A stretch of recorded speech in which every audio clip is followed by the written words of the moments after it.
جمشید صاحب، وزیر اعظم پاکستان اور آرمی چیف ایک وفد کے ساتھ، آپ کو پتہ ہے 4 ملکی دورے پہ ابھی تک موجود ہیں، شاید کل واپس آئیں۔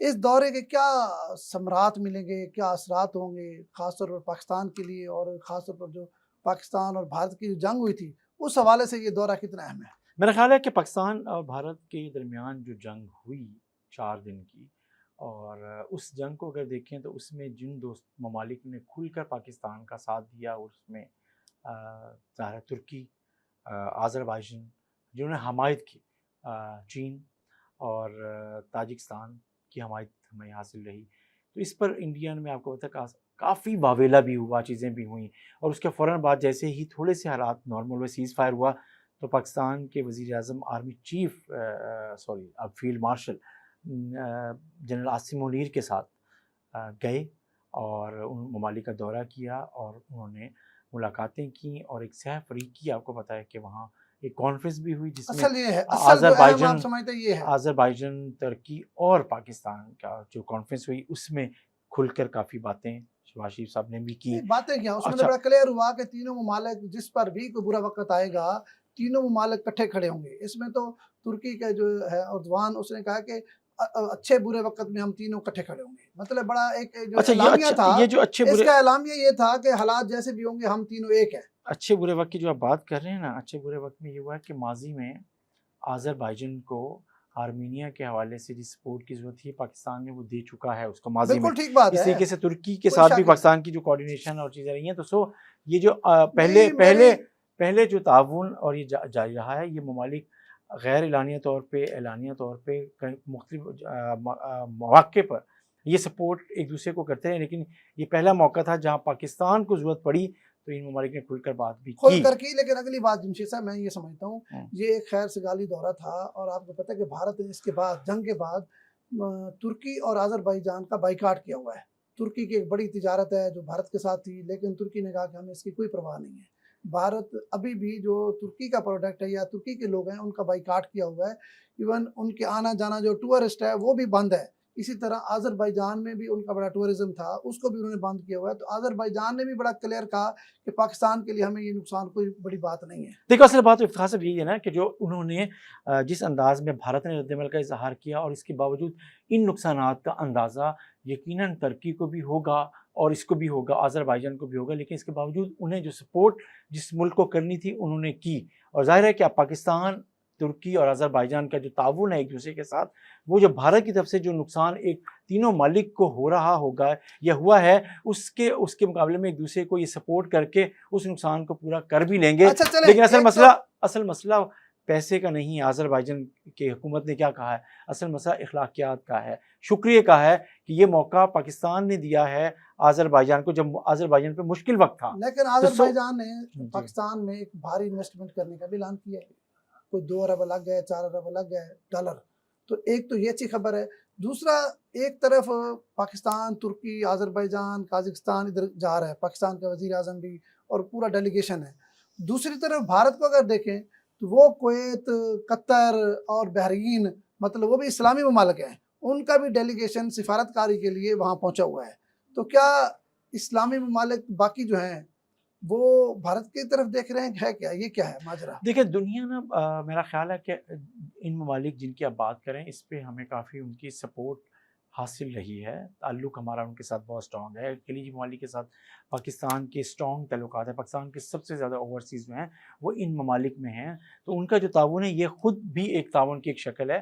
تو اس لیے بھارت اپنے وفود بھیج کے جتنی مرضی کوشش کر لے، لیکن میرا خیال ہے کہ ان ممالک کا تعاون، سپورٹ پاکستان کو حاصل رہی ہے، پاکستان کو ہے، اور کوئی یہ سمجھتے ہیں بھارت کو ادھر بھی ناکامی ہوگی۔ اگر یہ ممالک پاکستان کے ساتھ کھلے کھڑے ہو نہیں سکتے تو کم از کم مخالفت بھی نہیں کریں گے۔ جس میں قطر ہے، بحرین ہے یا یو اے ای ہے، یہ اگر ہمارے ساتھ ترکی کی طرح، آذربائیجان کی طرح کھلم کھلا کھڑے نہیں ہو سکتے تو کم از کم ہماری مخالفت میں نہیں جائیں گے۔ دیکھیں ایک تو یہ بات ہو گئی۔ یار ان ممالک کی افتخار صاحب جو عوام ہے نا، وہ عوام کس کے ساتھ کھڑی ہوئی ہے؟ آپ سوشل میڈیا پہ دیکھ لیں، رسپانسز دیکھ لیں، عوام نے جو ان ممالک کے لوگوں نے پاکستان کو سپورٹ کیا اور وہ خوش ہیں۔ اور یہ پریشر ان حکومتوں پر ہوتا ہے، لیکن حکومتوں کے اپنے مسائل مجبوریاں ہوتی ہیں جس کی وجہ سے وہ کھل کر کچھ چیزوں کا اظہار نہیں ہو سکتا. لیکن پاکستان کو اب تک جو سپورٹ ان ممالک سے جن کا آپ نام لے رہے ہیں ماضی میں ملتی رہی ہے, مل رہی ہے, وہ خود بہت کافی ہے. وہ خود بہت میرا ایک اور سوال ہے, اگر یہ جو اسلامی ممالک ہیں جہاں بھارت اپنے ڈیلیگیشن بھیج کے بیٹھا ہے اور ہو رہے ہیں, اگر خدا نہ خواستہ, خدا نہ کرے ان کے اوپر جنگ ہوتی ہے تو پاکستان تو کھلم کھلا کھڑے گا. پاکستان ماضی میں ان میں سے بہت سے ممالک کے ساتھ تعاون کرتا رہا ہے اور چیزیں ہیں. میں پھر بھی کہہ رہا ہوں کہ آپ پریشان کیوں ہوتے ہیں؟ وفود جانا ملنا کرنا جمشید صاحب پریشانی کوئی نہیں ہے کسی قسم کی. میرا مسئلہ یہ ہے, میں یہ کہہ رہا ہوں جو اسلامی ممالک ہیں جو ہماری طرف دیکھ رہے ہیں اور ان کو آس امید بھی پاکستان پر ہے, ٹھیک ہے, اس کے باوجود اگر بھارت وہاں گیا ہے تو ظاہری بات ہے بھارت کو بھی کچھ نظر آیا ہوگا تو انہوں نے ان ممالک کا رخ کیا ہے نا, کہیں اور بھی تو جا سکتے تھے نا. جس طرح ترکی اور آذربائیجان اور خاص طور پر بنگلہ دیش نے پاکستان کو اس دفعہ سپورٹ کیا ہے, بظاہر ایسا ملک فی الحال کوئی نظر نہیں آ رہا. اسلامی ممالک کی بات کر رہا ہوں. ہر ملک کی ایک معاشی منظرنامہ ہوتا ہے, اس منظرنامے کے مطابق ہر ملک اپنی حکمت عملی کو بھی ترتیب دیتا ہے. اور اگر آپ ایسے پریشان ہو رہے ہیں, معاملہ میں پریشان نہیں ہو رہا, نہیں, میں بات یہ کر ان رہا ہوں ممالک کی میں بات کا بھی تو بہت بڑا ایک تجارت تھی بھارت کے ہر ساتھ. کسی کی اپنی کیلکولیشن ہوگی نا. اچھا بہرحال اس پہ اہم بات یہ ہے کہ اس وقت پاکستان ہر محاذ پہ بھارت کو جیسے کہتے ہیں نا دھول چٹا دی, بھارت کہتے ہیں نا پاکستان کو دھول چٹا دی. پاکستان نے سفارتی محاذ ہو یا جنگی محاذ ہو, دونوں پہ پاکستان نے انڈیا کو فی الحال اب تک دھول چٹائی ہوئی ہے, اور پاکستان کے جو سفارتی تعلقات ہیں دنیا میں اس کو دنیا تسلیم کر رہی ہے.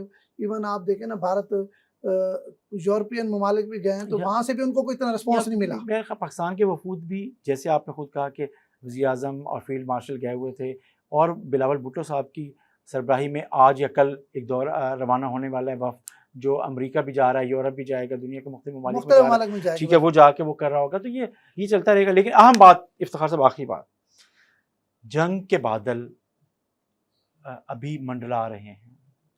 جو سیز فائر ہے وہ عارضی ہے, اور دوسری بات یہ ہے کہ واشنگٹن پوسٹ کی ابھی میں سٹوری دیکھ رہا تھا, اس نے یہ کہا ہے کہ ابھی ساری چیزیں ٹھیک نہیں ہیں, ابھی کوئی بھی ایڈونچر ہو سکتا ہے, کسی بھی ملک کی طرف سے یہ خطرہ موجود ہے. جو ایٹمی طاقتیں ہیں دونوں, اور کہیں بھی جذباتیت اور غیر سنجیدگی کا مظاہرہ ہو سکتا ہے. سیز فائر ختم, یہ عارضی ہے, یہ ختم ہو سکتا ہے. اور اہم بات یہ ہے کہ اس کے باوجود ہم اگر اس کو دیکھیں تو پاکستان میں ابھی وہ ریئلائزیشن کہ یہ بالکل یہ ختم ہو گیا, ہمیں اس کو نہیں دیکھنا. ہمیں یہ دیکھنا ہے کہ پاکستان کی حکومت, پاکستان کی ریاست کو اپنی چیزوں کو ملک کے عوام کے دفاع کے لیے اور جغرافیائی سرحدوں کے لیے ویسے الرٹ رہنا ہے اپنے دشمن سے جیسے ماضی میں رہا. اس پہ آپ نے کیا بھی دیا. اور اگلی بات یہ ہے کہ بھارت نے وہاں پہ پھر مشقیں شروع کر دی, اور پھر انہوں نے ایک نیا آپریشن شروع کر دیا ہے بارڈر کے قریبی جو علاقے ہیں. آپریشن شروع کر دیا ہے, آپریشن شیلڈ کے نام سے. میں آپ کو بتاتا ہوں کہ اس کو انہوں نے یہ کیا ہے کہ انہوں نے جو سیول ڈیفنس کی مشقیں ہیں جو پاکستان اور بھارت کی جو بارڈر کے قریبی اضلاع ہیں وہاں انہوں نے ایک دفعہ پھر کی ہیں 4 دن کی یہ مشقیں. آپریشن شیلڈ کے نام بھی دے دیا, وہ بھی بارڈر کے اس کو اگر یہ دیکھیں اس لیے یہ کہنا کہ چیزیں نہیں ہیں تو مجھے لگتا یہ ہے کہ شرارت بھارت کی طرف سے پھر بھی ہو سکتی ہے, اور میرا خیال ہے اس کو ایک دفعہ پھر بھی جواب ملے گا, اس کو پھر بھی منہ کھائے گا.